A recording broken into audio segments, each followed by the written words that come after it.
नमस्कार दोस्तों, स्वागत है आप सभी का आपके अपने YouTube चैनल सरकारी अपडेट पॉइंट पे। मैं आनंद कुमार आज एक बहुत ही बड़ा अपडेट लेकर आया हूं, जो कि रेलवे रिक्रूटमेंट बोर्ड आरआरबी ने ग्रुप डी के लिए टेंसिटिव सीबीटी शेड्यूल जारी किया है। इस वीडियो में मैं आपको पूरी नोटिस समझाऊंगा, तारीखें क्या है, पात्रता क्या रहने वाली और एडमिट कार्ड क्या क्या दस्तावेज चाहिए, और साथ में कोर्ट केस का अपडेट भी दूंगा ताकि आप पूरी तैयारी सही तरीके से कर सके। चलिए शुरू करते हैं इस वीडियो को। दोस्तों, सबसे बड़ी बात है कि आरआरबी ने कहा है कि लेवल 1 यानी कि सेंट्रल जो 2024 में वैकेंसी आया था वो सीबीटी जो एग्जामिनेशन होने वाली वो 17 नवंबर 2025 से स्टार्टिंग होगा और यह जारी रहेगा। नोटिस में एंड ऑफ दिसंबर 2025 तक लिखा गया, यानी कि 17 नवंबर से स्टार्टिंग होगा और दिसंबर के अंत तक आपको इसमें 2025 तक आपको एग्जामिनेशन चलने वाली है। यह टेंसिटिव शेड्यूल 8/9/2025 की नोटिस में प्रकाशित हुआ है, यानी कि अभी आपको यह नोटिस आया है और वैसे ही मैं आपको ये अपडेट दे रहा हूँ। अब दोस्तों बात करते हैं कि क्या यह नोटिस कौन कौन से पोस्ट के लिए रहने वाले थे। जैसा कि आप लोगों को पता होगा कि यह ग्रुप डी के लिए अपडेट आया था और जिसमें track maintainer, pointsman, assistant loco seat जैसे वैकेंसी थे, जिसमें 32,438 वैकेंसी थी। और इसमें दोस्तों आपको इसमें पोस्ट नहीं बढ़ाई गई है, जितना पहले पोस्ट था उतना ही रखा गया है। अब दोस्तों आप सभी को तो पता होगा कि इसका जो क्वालिफिकेशन था 10वीं और ITI दोनों था, लेकिन यह स्पष्ट नहीं हो पाया कि पात्रता पोस्ट पर निर्भर किस पे करती है। और अधिकतर पोस्ट के लिए न्यूनतम जो शैक्षणिक योग्यता मांगी गई थी वह 10वीं पास मानी गई थी और कुछ विशिष्ट पोस्टों के लिए जैसे असिस्टेंट वर्कशिप, मैकेनिकल वगैरह के लिए आपको 10वीं और ITI इसमें आपको मांगा गया था। और यानी कुल मिलाकर के यह ज़्यादा उम्मीदवार 10वीं पास होकर आवेदन कर सकते थे। जहां पोस्ट में ITI अनिवार्य लिखा है वही ITI धारक प्राथमिकता होगी। आप अपनी आवेदन का जॉब पोस्ट की जो वैकेंसी सीट है उसको ध्यान से एक बार पढ़ लीजिएगा। अब दोस्तों डेट की बारे में बात करें तो महत्वपूर्ण जो इसका तारीख है वो सिटी इन्फॉर्मेशन, जहां आपको कौन से शहर दिन आपको CBT होगा कि लिंक लगभग प्रत्येक उम्मीदवारों के लिए 10 दिन पहले से जारी किया जाएगा। और ई कॉल लेटर जो एडमिट कार्ड है वो हॉल जो टिकट होता है डाउनलोड करने की जो सीधा लगभग 4 दिन एग्जामिनेशन से पहले रहने वाली है। इसलिए अपना आरआरबी का जो खाता और मोबाइल नंबर है उसको ईमेल पर ध्यान से चेक करते रहना है और सिटी इन्फॉर्मेशन भी आपको चेक करना है।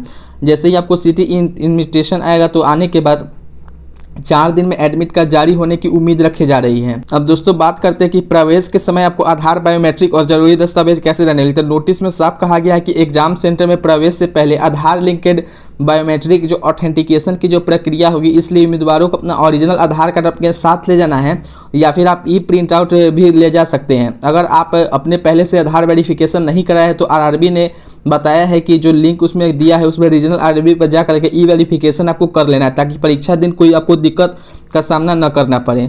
अब दोस्तों सिलेक्शन की बात करें तो आपको तो पहले ही फॉर्म अपने अप्लाई किया तो सब कुछ आपको पता ही होगा। अब दोस्तों एक बहुत ही बड़ा अपडेट की बात करें तो कोर्ट केस का क्या होगा।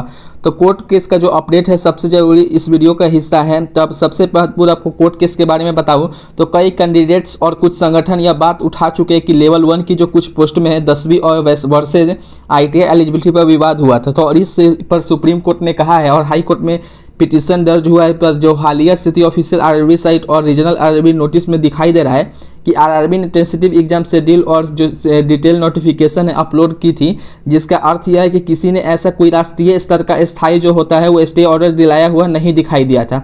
कम से कम उस आधिकारिक नोटिस के जारी होने तक यानी आरआरबी अपनी तैयारी और शेड्यूल के साथ आगे बढ़ रहा है। लेकिन सावधान रहिए, कई यूट्यूबर्स और चैनल आपको कोचिंग सोर्स लगातार कोर्ट अपडेट दे रहे हैं।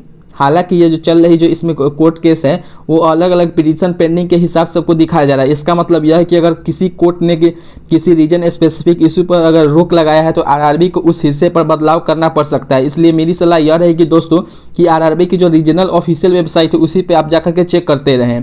पर आपको 8/2025 के एक पेज की निगरानी करते रहें ताकि अधिकृत चैनलों की अफवाहों पर जल्दी विश्वास आपको नहीं करना है, क्योंकि बहुत सारे यूट्यूब पे ऐसे चैनल्स हैं जो कि आपको अपडेट देते रहते हैं कि आरआरबी में ये हो गया, ग्रुप डी में ये हो गया, कोर्ट केस में सभी का जो पिनल नाम है वो अलग अलग दिखाई दे रहा है। लेकिन दोस्तों अगर बात करते हैं तो दोस्तों उम्मीद है कि यह वीडियो आपके लिए मददगार रहा होगा। मुख्य बात अगर बात करें तो CBT की जो टेंसिटिव डेट है वो 17 नवंबर 2025 से बताई गई है। जो पात्रता अधिकांश पोस्ट के लिए 10वीं है और कुछ पोस्ट के लिए 10वीं या ITI लिखी गई है। कोर्ट केस पर हियरिंग चल रही है, पर अभी तक नेशनल स्टे का आधिकारिक संकेत आरआरबी की साइट पर नहीं दिखता है। हमें ऑफिशियल का जो आरआरबी पेज से लगातार अपडेट मिलते रहेंगे, उसी का लिंक डिस्क्रिप्शन में आपको दे दूंगा। अगर आप चाहते हैं कि मैं अगले वीडियो सिलेबस के हर सेक्शन का टॉपिक वाइज ट्यूटोरियल बनाऊं और 30 दिन का स्टडी प्लान बनाऊं या एडमिट कार्ड कैसे डाउनलोड करना है स्टेप बाय स्टेप दिखाऊं, तो नीचे कमेंट में बताइए।